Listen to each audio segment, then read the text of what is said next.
Well, we'll see if we can get back on with you again. We're having some technical difficulties. If you're listening to the show and you can't hear me, if somebody would text me, David, you had texted me and asked what was happening.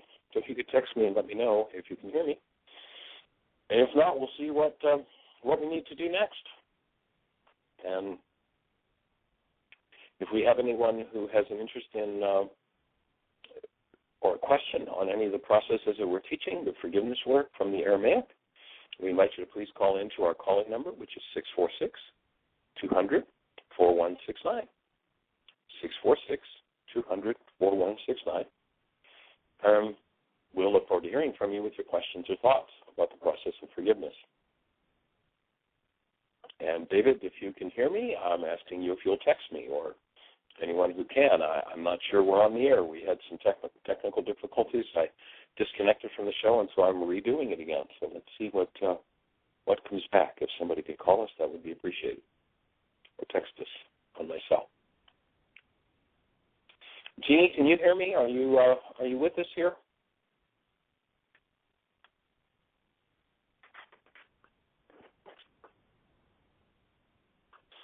Okay.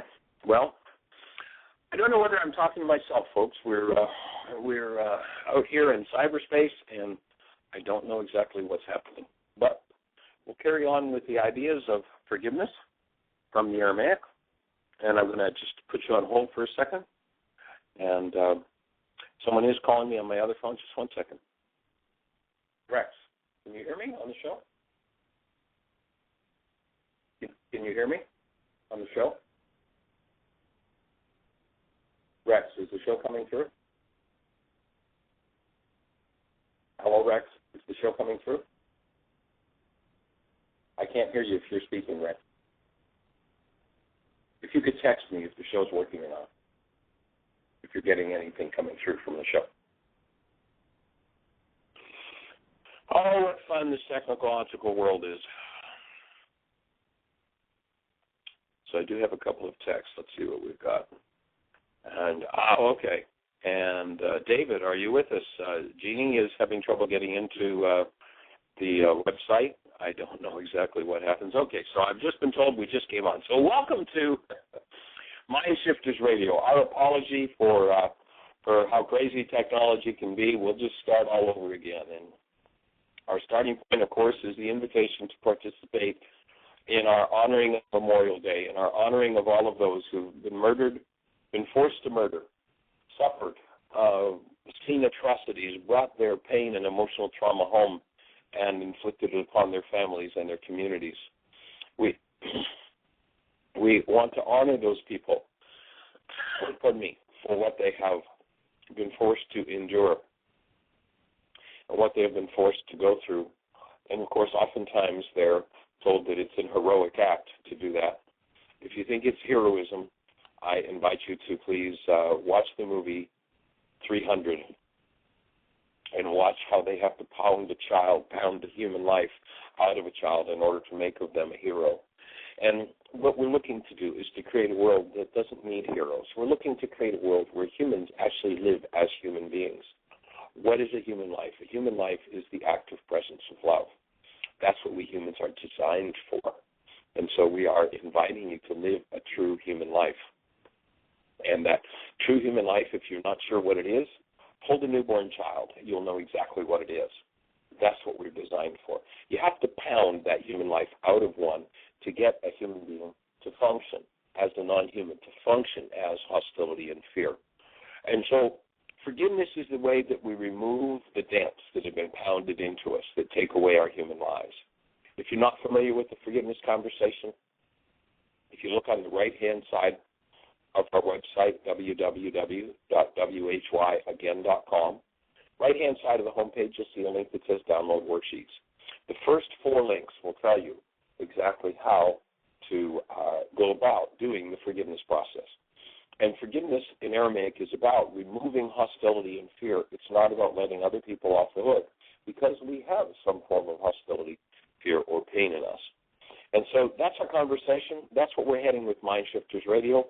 We are in, where are we? We're in Greensboro, North Carolina. And we just started a workshop series there yesterday. We've got 4 more free workshops this week, tonight, Wednesday night, Thursday night, and Friday night. And then Saturday we'll be doing MindShifters and Still Point Breathing. Jeannie, I think I heard your voice kick in there. Were you able to get on? We have 2 callers on there. Awesome. Well, let's pull a caller in and say hello. The first one is area code 541, and you're on the air. It may take just a minute. It seems like the internet connection is going slow. About 541, you're first. 541, share your name with us, and where are you calling from? I just want to know the system. It's given me an opportunity to do a worksheet. Okay. So area code 541, you're on the air. You have a question for us or thought to share? Can you hear me? Yes. I can hear you. I was just calling to say that you were on the air, but don't you think that most of the things that come into our life that we've kind of called them in? Well, how about giving us a name and telling us where you're calling from? My name is Kim, and I'm calling from Medford, Oregon. Oh, cool. Well, welcome, Kim. We're glad you're on the show. And absolutely, we call absolutely everything into us. That's how the world works when you're a creator. And so as creators, we call everything to us. And if we call things to us out of a denied and dissociated part of our minds, then we tend to wonder why this is coming to us at this moment because, I haven't got it. I've never asked for this. And so the whole idea of forgiveness is that what actual Aramaic forgiveness does is it allows you to become conscious of the parts of you and change the parts of you to call in the negative experiences that everyone would say, well, of course I don't want this to happen. And so, yes, I'm in full agreement with you on that. And forgiveness is where the resolution of that is. So that's why we wouldn't need to really, we don't have to pardon other people because they're actually giving us a gift. Precisely. And we might choose to pardon someone, but if we've done that, if we choose to pardon someone and we call that forgiveness, then we don't go ahead and do our own forgiveness work. If you do something that's bizarre and off the wall and I choose to pardon you for that, and then I go about forgiveness, then I go into the part of me that helped to call that behavior forward and helped to call you into my life to play out whatever that dynamic is. And as I forgive, I get to see the part of me that's participating, the part that I didn't know was there. One of my favorite tongue-in-cheek lines is if you've been through a particular painful reality 87 different times with 42 different people, sooner or later you got to notice you're the only one that was there every time. There's a part of you participating. Forgiveness allows you to change that part, to throw that part out that creates the aberrant behaviors in your life and the insane experiences. Another question, or maybe an observation. I know I'm afraid of spiders, so I've been doing the worksheets on spiders. And right. I realized, if I squish a spider or if I remove it out of the house, the spider is gone for right now, but the fear is still there. Right. So I guess I just keep doing them until I figure out what the fear is. Well, actually, one of the things we point out in our codependence DVD and workshop is that figuring it out is the booby prize. Figuring it out is one of the solutions, or what I call the pseudo-solutions of the non-being mind. Once you forgive it, once you access that part that's been hidden from you and remove it, that will be the end of the fear around spiders or around whatever the fear is about. So, yes, and when they said to the original teacher of forgiveness, well, how many of these worksheets do we need to do? And they questioned, they said, is 7 enough? And the answer that was given in Aramaic was not 77 times 7. It was actually 77 times 70. And what that means in Aramaic is that you'll do an infinite number of worksheets till you're finished with whatever your issue is. And if your physiology can still produce some form of hostility or fear, then there's more forgiveness work to be done. And so we just move forward and do that forgiveness work. And that's why we're here to support folks in being able to do that and being empowered to do that. So we're delighted that you're on the team and doing it. So we don't really actually have to figure out what it is. We just have to just keep forgiving it, and finally it just disappears. Precisely. That's exactly what happens. Yeah. What you'll notice oftentimes is, you'll walk into a situation that yesterday was terrifying for you or scary or whatever, and all of a sudden you'll kind of almost look over your shoulder. It's like, well, where's that fear? It's like it just isn't there anymore. My physiology isn't producing that anymore. That's the benefit of forgiveness. And sometimes it'll sneak up on you and surprise you that it's not there anymore. But that's very often the case. And what happens? Yes. You're right. Well, I've noticed since I started doing the worksheets that things that used to make me angry don't make me angry anymore. Of course, nothing ever used to make you angry, but it used to show you your anger. And what Right, you're doing with the forgiveness process is you're dumping your anger. You're getting rid of it. So Right. you can't appear like things can make you angry anymore because there's no anger there to bring up. Nothing ever did make anybody angry. It's all projection to say, you made me mad. You may do a behavior that brings up my anger, and if I choose to function as a human being, I'm going to dump that anger in order to live as the being that I am, as love. So, right on. Awesome. Cool. Anyway, thank you so much for your time, and I appreciate I listen to you almost every day, and the worksheets are awesome, and have a good week. Well, you know there's a support group there in Medford that's meeting.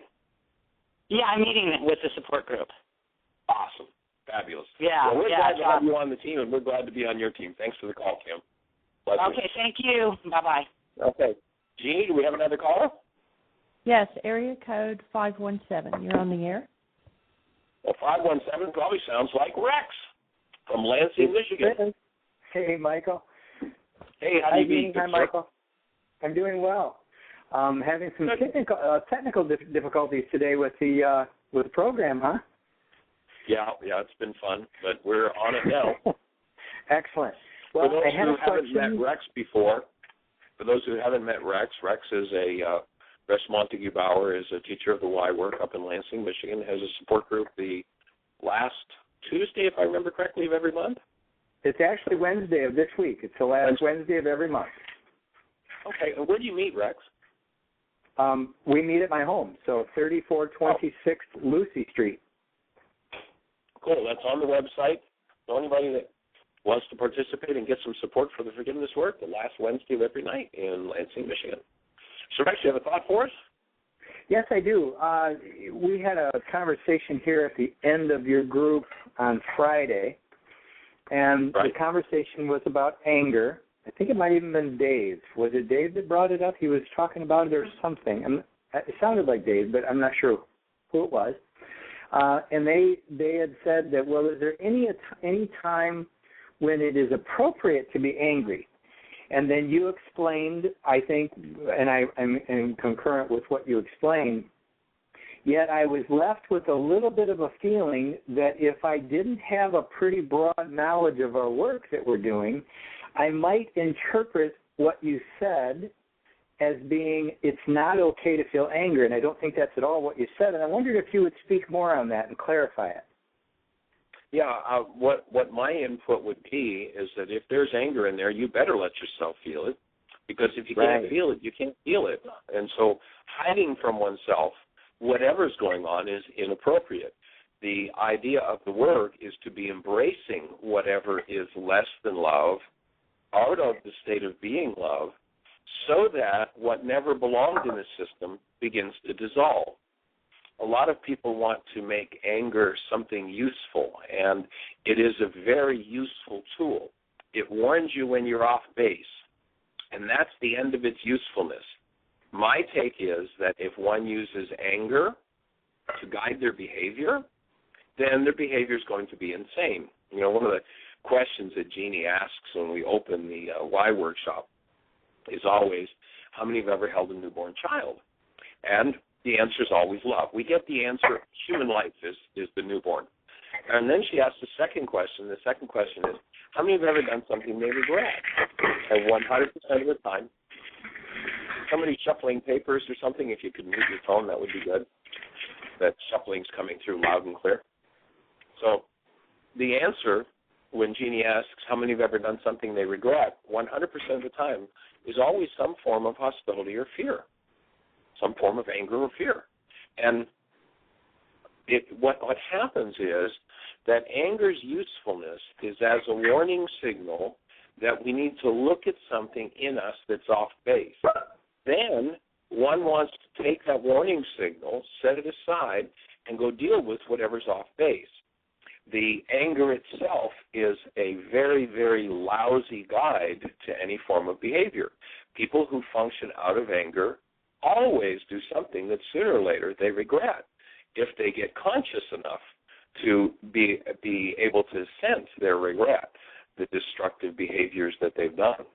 And so anger is to me, is like a fire alarm. When the fire alarm goes off, you don't try to put the fire out with a fire alarm. You don't ask the fire alarm where you should go to be safe. You go, oh, here's a warning. There's a fire. I think I'll go get a hose and put the fire out. You don't take the fire alarm with you to try to put the fire out. You don't take the warning signal that there's something off base and do a behavior based on the warning signal. You do a behavior based on your human life, and your human life is the active presence of love. So that would be my take. And so, we come from generations and generations and generations of all kinds of hostilities and fears. In order to heal those things, we've got to be able to embrace them. We've got to be able to feel them. Very appropriate to feel them. And then use them appropriately for their purpose. A warning signal that I'm off base. That would be my take. Do you have any other thoughts? Different thoughts? Well, I do appreciate your explanation, and I agree. And I find part of one of the things that happened recently, I had a repetition on a back pain. And knowing that it's anger, potentially suppressed anger or rage. And it also has a, hold on, let me get a drink. I apologize. Quick here. That as I delved into that more, and you suggested Dr. Sarno's material, and I started reading, and it's opened up a whole different perspective from a medical viewpoint of how suppressed energy in the form of anger sets up a dynamic with the brain, and the brain actually engages a system that is designed to suppress and hold in the true feeling or thought or energy that we're holding in the form of vibration, and then distracts us with another pain, like a back pain, like a muscle pain, like a tendon pain, and it actually extracts oxygen. The brain instructs the body to have less oxygen directed to that area, and then the resulting energy is pain, and as you have taught and we teach, is that's a trigger. That's a trigger that helps us see that there's pain. Well, then what happens in that system of explanation is that the pain actually distracts us from the true issue that we're dealing with. And it's beautiful because what it does is from a much different perspective, giving us, the same information in regards to the why material or understanding these different suppressed realities. And anger happens to be a major piece. Depending on whether it's male or female, it can play a role more vitally. And I appreciate your explanation, and I agree that anger is something we need to be willing to embrace and feel, because the tendency in society is if you're a woman, anger is inappropriate. If you're a man, anger is okay. But it's not the real rage that's underneath the trigger, or that is actually stimulated by the triggers that we're really tapping into. So a lot of people are running around being angry, and they aren't really feeling the experience of what's really causing the anger. And I think those society on a collective level reflects that. And I just wanted to reaffirm that as well. And thank you again, Michael, for just a little suggestion on Dr. Sarno's work. That's opened up a whole different perspective. And there's a number of books that have just recently come out on psychoneuroimmunology and how it's playing such a role, even to the degree of almost every physical disorder that we go through has a root in an emotional disturbance. or a thought process or an experience that we've had that has emotion in it. And it's just very affirming and just reinforcing what we're actually teaching. Right. And every emotional issue, the emotion is just another warning signal that we're engaging in an inappropriate creative process. And the creative process, if you go to the opening words in the book of John, where we're told it says, in the beginning was the Word, and the Word became flesh.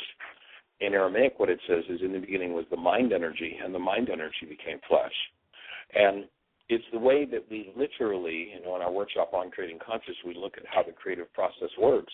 It's the way we organize, and you break that word down, and you turn into organic structure. It's the way you turn energy into organic structure. And emotion, especially emotions based in hostility or fear, are simply indicators of the direction of our creative process. Of course, when we deny them, we dissociate from them, and then we think that everybody else causes our anger and that our anger response is appropriate and useful, when in fact the thing that anger does is it defiles perception. It only has one use: warn you your creative process is off base. Go back and correct your mind. And when you do that, the pain disappears, the anger disappears, and everything changes. And I love, Sarno as a medical doctor, and this is a guy who was a surgeon. I mean, he used to do back surgery, and his success rate with back surgeon, as a back surgeon, is the same as most back surgeons. It's just a very small percentage, a few percentage points of success through back surgery. And now his percentage of success with back pain is up in, if I remember correctly, the 88th or 90th percentile. And basically his definition, and it's awesome, it just fits so perfectly with this work. And, of course, the old idea of a definition of a genius, somebody that agrees with me. But here's this medical doctor who doesn't use a scalpel anymore, and he teaches his patients that back pain is unconscious rage. What an awesome, awesome thing to show people. And Michael, once people start to deal with their rage, then their pain disappears. And that piece on what you were just sharing on the percentages, I was talking to a friend of mine who is a radiologist and just brilliant, writing a book about healing, about true healing. Just real exciting, Anyway, I was talking with him about it, and I brought this topic up, and he goes, absolutely, that's exactly what happens. And he said, oh, no, it's not, 88%. He said, they have less than a 1 to 3% recovery rate, and it's over a 5-year period. It's almost 100% of the back surgeries go back to some form of pain or the same pain or worse. Yeah. And so I was reading Dr. Sarno's material. He said, now it's take for granted we filter through our clients, meaning that we talk with them and we find out if they're actually even open to consider that they would be willing to look at their thoughts and feelings in regards to what's going on with their body. And if they're flat out against it, he filters through them and says, look, you need to just go the medical route. I'd love to have you as a patient, and I'm willing to take you on if you're willing to do step 1, 2, 3. And they go, no, I wouldn't be willing to do that. Well, then he filters them out. But he now says that he has a 100% recovery rate. Yep. Which is just beautiful to hear. I believe it, yep. And, of course, it takes that willingness to look at your life. And, most people don't want to look at their lives. And so they run all kinds of insane things through their bodies and all kinds of insane processes that just add more and more of a load and more of a burden. And at the same time, pain has this awesome, awesome purpose. It makes our ears grow. Sooner or later, everybody's going to wake up and go, maybe I need to look somewhere else. And, of course, we're here to support people who are ready to do that. So thank you for that input, Rex. And how's your back doing, by the way? Actually, my back has been great. I have flashes. As a matter of fact, I was coming home from watching the house, doing house sitting, and we have a pretty emotional thing happening around the house. One of my nieces was attacked and had some real emotional experiences that she's working through, and she's doing much better, and she was here with her children. And almost instantly as I'm walking up, I'm leaving this home out in the country that is on 80 acres, and it's just really got a lake, and it's just really calm and blissful and peaceful. And I'd been doing a lot of study and a lot of inner work for 3 days, and then plus the workshop I did on Saturday. So I came back, and I'm walking up to the house, and once I realize I'm walking back into a place that might be emotional or could be stressful, right, immediately my back started hurting, almost instantaneously. And I said, and because this is part of the training of reprogramming the process, I said, this is not a physiological problem. This is an emotional challenge. Right. And I said, what am I concerned about? And I was concerned about, apprehensive about what might I be moving into not knowing. And that's one of the base fears, I think, that are in a lot of us.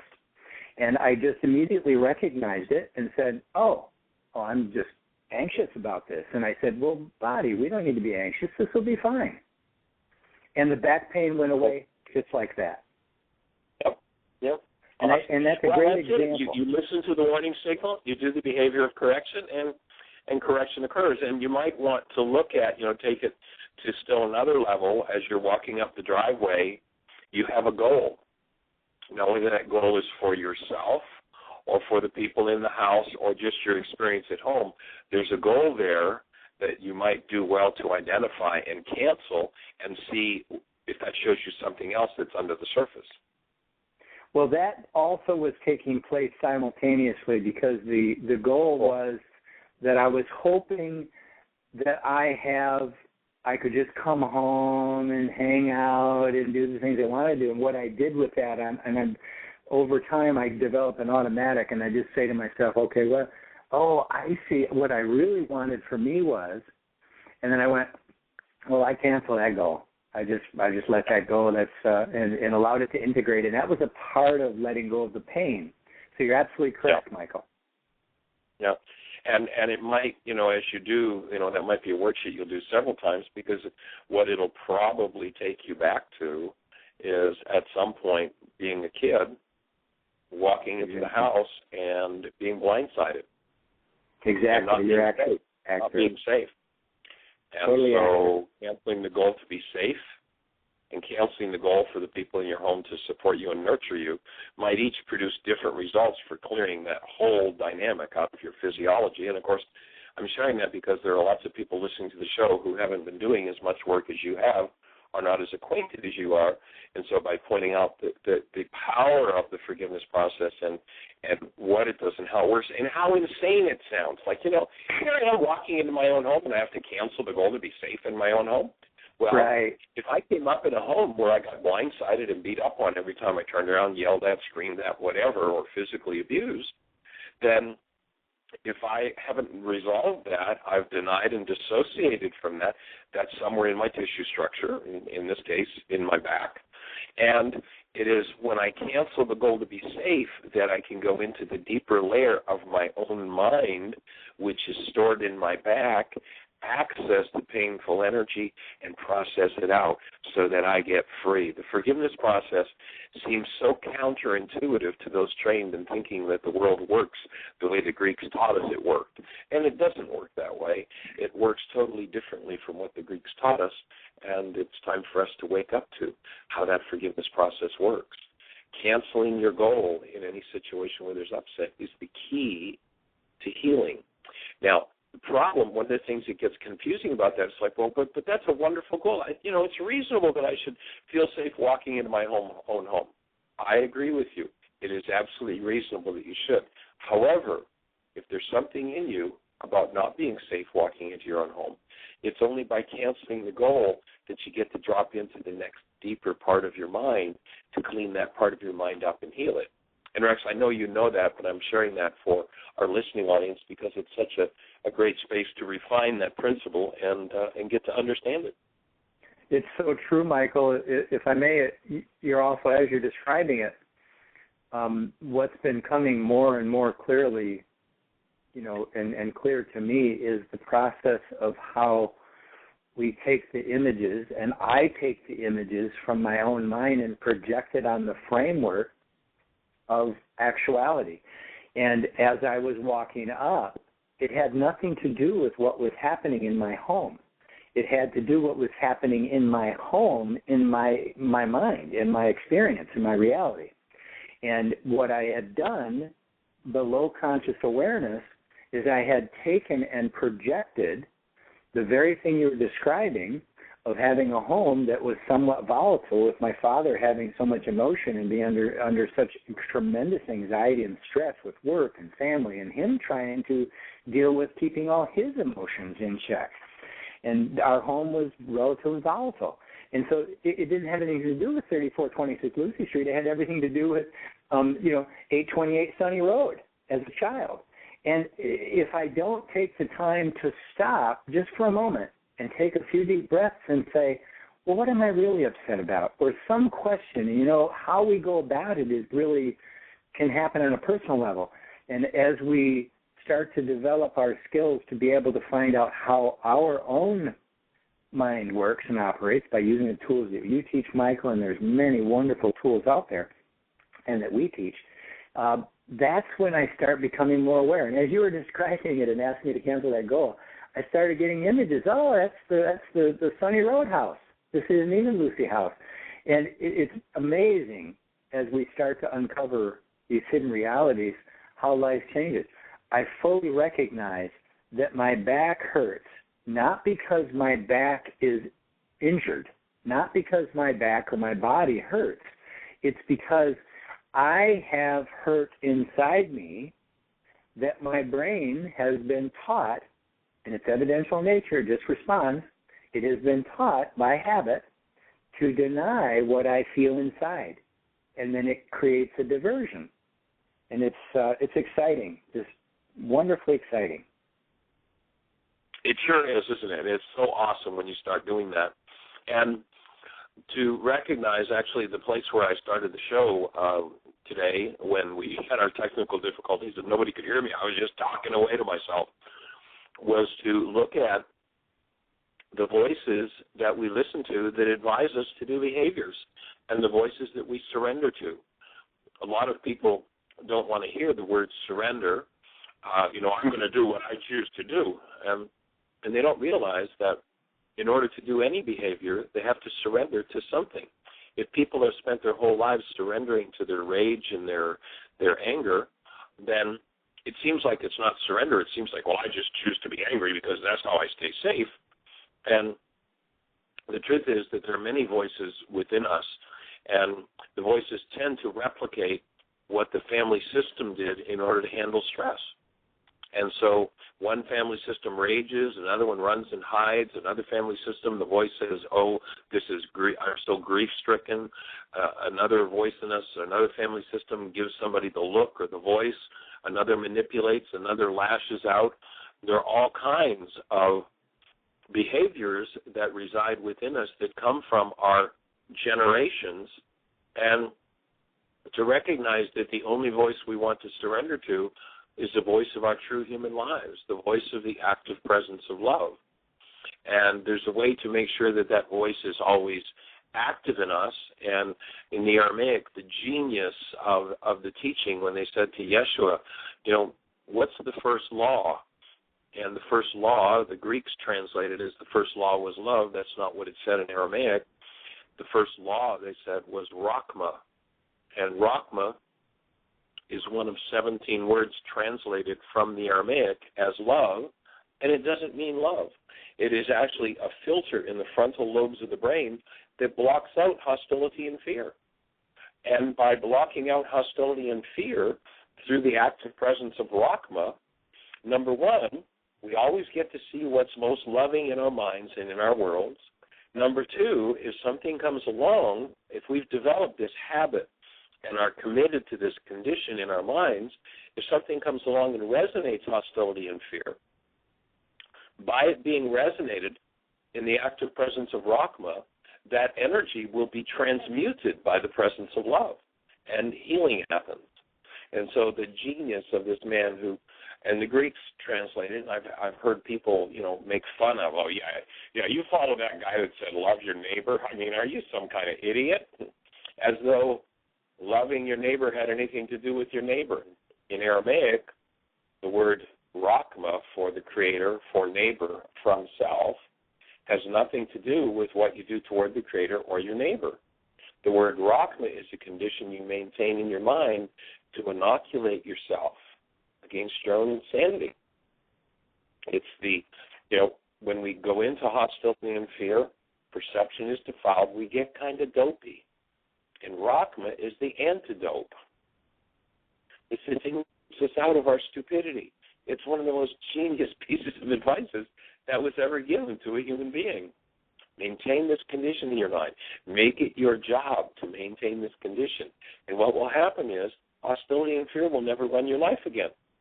It's such an awesome teaching that we've had the privilege of tapping into. Well, Michael, so Go ahead. It's fascinating. Obviously I've heard this explanation of Rahma, and I've heard the explanations that we give and that we've done. You shared something with me about a month ago where you said, gosh, I finally feel like I'm getting what I'm teaching. Now, I know that wasn't your exact words, but you said you're really getting the workshop, Yep. And I just chuckled. We laughed out loud, both of us did, because it's really true. As you're explaining the Rahma filter, and something just clicked in me on another level of understanding. And it's so valuable because it's exactly what we do. We choose the filters, and that's the free will. We choose the filter of hostility and rage. We choose the filter of fear and pain. We choose the filter, whatever it is that we are associating it with. That's what we are triggering in ourselves by our own decision, most of the time done unconsciously. And what I heard you saying just now is, this filter was given to us as a part of our physiology. It's a part of our makeup. And of course it would be smart to give all the tools. It would be brilliant, and that's why I was just smiling. It's absolutely brilliant to give all the tools necessary to maintain a state of awareness, because what would be the sense otherwise, right? And so the Rahma filter... human life. Yeah.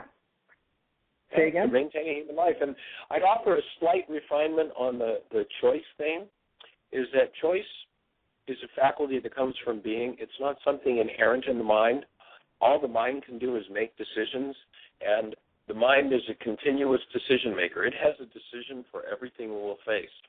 If I say don't think about the color of your car, and then I say to somebody, well, what are you thinking about? They'll say, well, I'm thinking about the color of my car. It's like, well, if I hit a middle C tuning fork on a desk and I put it in front of a second middle C tuning fork, the second middle C tuning fork starts to vibrate. Is the second tuning fork thinking? There's no thinking. It's pure resonance. So a situation presents itself. Let's use the example that you shared with us about your childhood home. You're walking into your home as an adult, and you have in your structure, in your file on home, some brain cells that contain some turmoil and some pain and some unresolved grief. And so walking into your home, you actually don't make a choice for that to fire. There's no choice involved. Just walking into home is going to resonate your file on home. That, my offering is, that's a decision that is made just through pure resonance, the same way that the second tuning fork vibrates. Home presents itself, the file on home is going to fire. Where choice comes in is I can choose to consciously keep Rahma active, and whatever pain or turmoil is in my file on home that resonates automatically without choice will start to be transmuted by passing through this filter called Rahma. And then if I choose to take my work to the next level and I forgive around that issue, I cancel the goal, in this case, for my home to be a safe space for me, then I collapse the projection that comes from those old brain cells from my childhood home. I collapse the projection that this home is going to be like that one and that I have something to fear and therefore pain shows up in my body. And by collapsing it, I get to drop to the next deeper level of those old brain cells that come from childhood, and by exposing them to love, they begin to dissolve. And so the root of my pain dissolves through forgiveness and choice. The choice to have Rahma, the choice to forgive becomes key. And for those who are perhaps not familiar with the forgiveness process, it's so different than what the rest of the world teaches that we'd invite you to go to our website, www.whyagain.com, and on the right-hand side, there's a link that says Download Worksheets. The first 4 links under that section will explain the whole forgiveness process to you. By the way, because the show was out the first few minutes, you missed the invitation to honor Memorial Day, and that is, while you're looking at those first 4 sections and while you're working with them, please, we invite you, in order to honor all of those who've been murdered or forced to murder or suffered in war and brought their suffering home to their family systems, we would invite you to forgive today. Just look at one, even the most minuscule irritation, hostility, or fear. Do some forgiveness work around that today and become part of the team that changed the world, part of the team that removes from the mind everything that never belonged. And what never belonged was every and any form of hostility or fear. And it's done through forgiveness.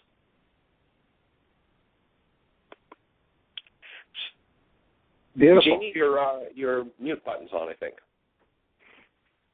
Thank you, Michael. Okay. I'm going to disconnect to allow someone else to come on, but thank you very much for taking the time to address that. And we opened up some real nice conversation. Thank you. Absolutely delighted to have you on the team and delighted to be on yours, Rex. We bless you. God bless you. All right. We have area code 502. You're on the air. 502, Hello? welcome. Give us the name and where are you calling from? New Albany, Indiana. Well, hey there in New Albany, Indiana. How are you today? Is this Barbara? Yes. I Yes, thought I recognized your voice, young lady. Well, my question was, when I got down to the bottom of the worksheet where it said, now ask Holy Spirit to help you see this differently and to heal, nothing would happen. And I just didn't, I'm not really familiar with your teachings, and I didn't know what to do, so I was having one unsuccessful worksheet after another. And so I wanted a clarification on that, but I've been listening to you and David, and I think a lot of it has to do with canceling my goal. Yes, that's the core of the forgiveness process. Now, remember, Barbara, in step number 4 in the worksheet, you're doing the 7-step worksheet? Yes. Okay, so in step number 4, remember that once you've located the goal, you're in a situation where you have some form of upset, and you want to locate what the goal is that you have for whoever your object of attention is. Let's take Rex's situation. He's coming home after a 3-day weekend away in the country, and so he's going into his home. So he wants to be coming home to a safe space where he can be nurtured and hang out. And when he was a kid, there was turmoil and emotional eruptions in his home when he would go home. So all of a sudden he's walking up his driveway to his home, and this is, 40 years later. He walks up his driveway, and all of a sudden he's got this back pain. Now, what does forgiveness look like in that? Well, first of all, going home, the goal, step number 3 that you would identify would be, well, here I am walking up the driveway, expecting to be home in a place where I'll be nurtured and it will be safe. So that would be the goal he'd identify. And then the next step, and it's a really important step, is to go back and reconnect with the active presence of love. If you've ever held a newborn child, and, Jeannie had one client that she worked with that she couldn't get that connection to love until she thought about her cat, and she really loved her cat. And so when Jeannie first started, Jeannie does personal one-on-one work on the phone. And when Jeannie first started to work with this woman, she'd have to go find her cat, put it on her lap, and she'd pet the cat in order to reconnect to love. After a few sessions, she was able to get to the point where all she would have to do would be to think about petting the cat, and she'd be able to tap into that love. So one of the key things in making the worksheet a successful process is to really get to where you've got that active presence of love in you. And if that's difficult for you to find, then you might need to key into someone as support for doing that. So step 4 is to reconnect to that love so that love is present, because it is the active presence of love that dissolves the hostilities and fears.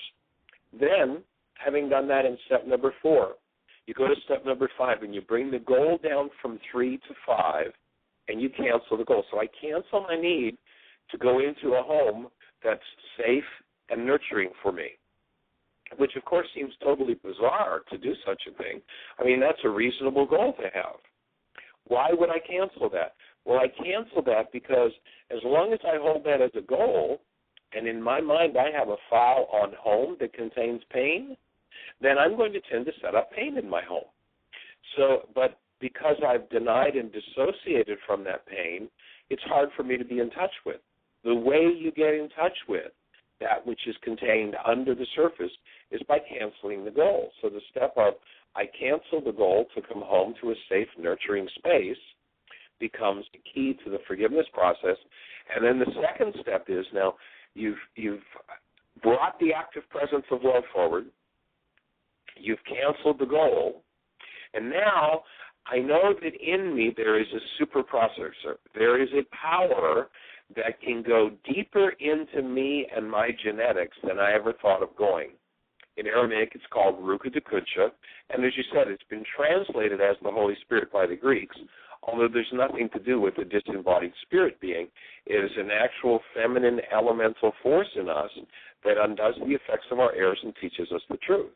So when I cancel the goal, I collapse the projection on my current home, and I can start to touch into that deeper part of the home that I was brought up in as a child where it was painful. And then, by asking that power, Ruka Dekucha, to go to work, I ask it to reach into depth in me, to undo the effects of my pain, to undo the pain itself, to restore me to my original nature, which is love, my newborn nature, and to restore love to this situation. And it is the action and the activity of that active presence of love that creates the change and the shift in energy. Does that make sense of the process for you, Barbara?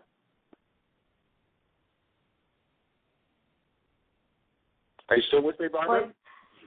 Pardon? Does that make sense? We're down to about, Barbara, we're down to about 30 seconds, so I'm going to have to cut the show off pretty soon. And if this makes sense, great. If it doesn't, let's continue our conversation tomorrow. But does that explanation make some sense of the worksheet for you? Yes, it did. Thank you so much. Awesome. And you might want to go on the website and order the DVD of Why Is This Happening to Me Again, so that with that DVD you can actually watch the whole forgiveness process and how it's done. So it might be wise to just jump on www.whyagain.com and order the DVD, and as you watch that, it will explain more in depth what it is we're doing. Have a blessed day and the best year yet of your eternal life. Thanks for your call, Barbara, and we're going to have to close the show up. Blessings. Bye-bye. Bye-bye. Thank you for listening to MindShifters Radio with the Forgiveness Doctor, Dr. Michael Rice, and his wife, Jeannie, who present that internal Aramaic process of forgiveness. Michael and Jeannie are here every Monday through Friday on Earth Angels Radio. For more on Michael and Jeannie, please visit www.whyagain.com. That's www.whyagain.com.